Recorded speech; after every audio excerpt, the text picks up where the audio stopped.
Assalamualaikum dan salam sejahtera Sinar PM 2 April bersama saya Hazwa Mokhtar. Sultan Johor Sultan Ibrahim Iskandar bertitah bazar Ramadan tidak sesuai diadakan dalam keadaan penularan COVID-19 ketika ini. Baginda bertitah risiko berlakunya kesesakan adalah besar sekaligus boleh memberi kesan kepada kesihatan masyarakat. Menurut baginda, rakyat seharusnya melupakan bazar Ramadan kerana dikhawatiri jika berlaku penularan virus berkenaan secara berleluasa, maka ianya akan turut memberi kesan kepada usaha kerajaan dalam membasmi sepenuhnya wabak ini. Dalam pada itu, baginda juga bertitah agar masyarakat tidak memandang ringan arahan serta nasihat pihak berkuasa bagi memutuskan rantaian pandemik COVID-19. Mesyuarat Kabinet bersetuju menubuhkan jawatan kuasa khas Kabinet untuk merencanakan langkah strategik dalam melindungi prestasi ekonomi Malaysia serta pasaran pekerjaan tempatan susulan penularan COVID-19. Kementerian Perdagangan Antarabangsa dan Industri MITI dalam kenyataan hari ini berkata jawatan kuasa khas Kabinet itu bertanggungjawab mencari penyeimbangan antara pengukuhan segmen ekonomi negara dan pelaksanaan perintah kawalan pergerakan yang efektif. Menurut kenyataan itu, fokus lain termasuklah perangkaan strategi menyokong prestasi enjin-enjin ekonomi Malaysia seperti perusahaan kecil dan sederhana PKS yang terjejas sepanjang PKP serta mengurangkan kesan ke atas peluang pekerjaan dalam kalangan rakyat. Katanya, penubuhan jawatan kuasa khas Kabinet itu juga menggambarkan tindak balas kerajaan yang responsif bagi menangani isu yang disampaikan rakyat dan komuniti perniagaan di Malaysia. Perbicaraan kes berprofil tinggi melibatkan bekas Perdana Menteri Datuk Seri Najib Tun Razak yang menghadapi pertuduhan rasuah dan pengubahan wang haram membabitkan dana 2.3 bilion milik 1MDB ditangguhkan sekali lagi.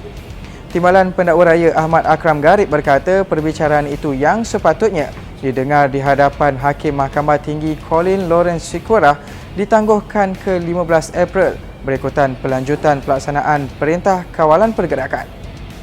Menurut beliau, pihaknya menerima email dari mahkamah pada 30 Mac lalu untuk memaklumkan perbicaraan akan disambung bermula 15 April nanti.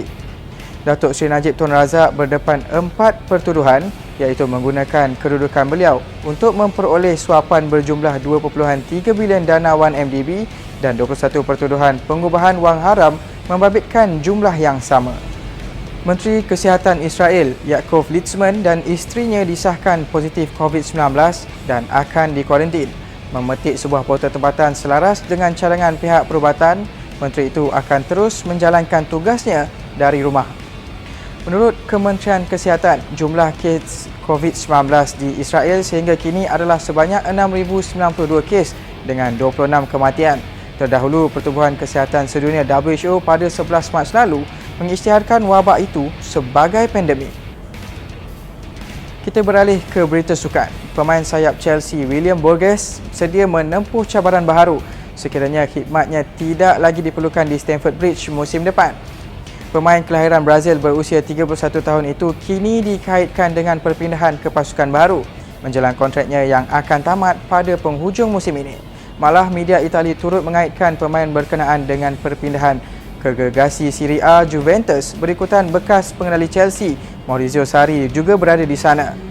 Sementara itu, penangguhan saingan Liga Perdana Inggeris berikutan pandemik COVID-19 di seluruh dunia ketika ini dimanfaatkan pemain Chelsea itu yang diberikan kebenaran pulang ke Brazil baru-baru ini dan turut dilihat melakukan aktiviti bersama keluarga dalam usahanya untuk kekal cergas sepanjang tempoh penangguhan berkenaan. Ayuh Malaysia teruskan usaha membantu Barisan Hadapan Negara dalam memerangi wabak COVID-19 dengan menyalurkan sumbangan anda ke tabung bantuan frontliners COVID-19 Sinar Harian dan sentiasa bersama Sinar Harian untuk mengikuti perkembangan isu semasa dalam serta luar negara di www.sinarharian.com.my.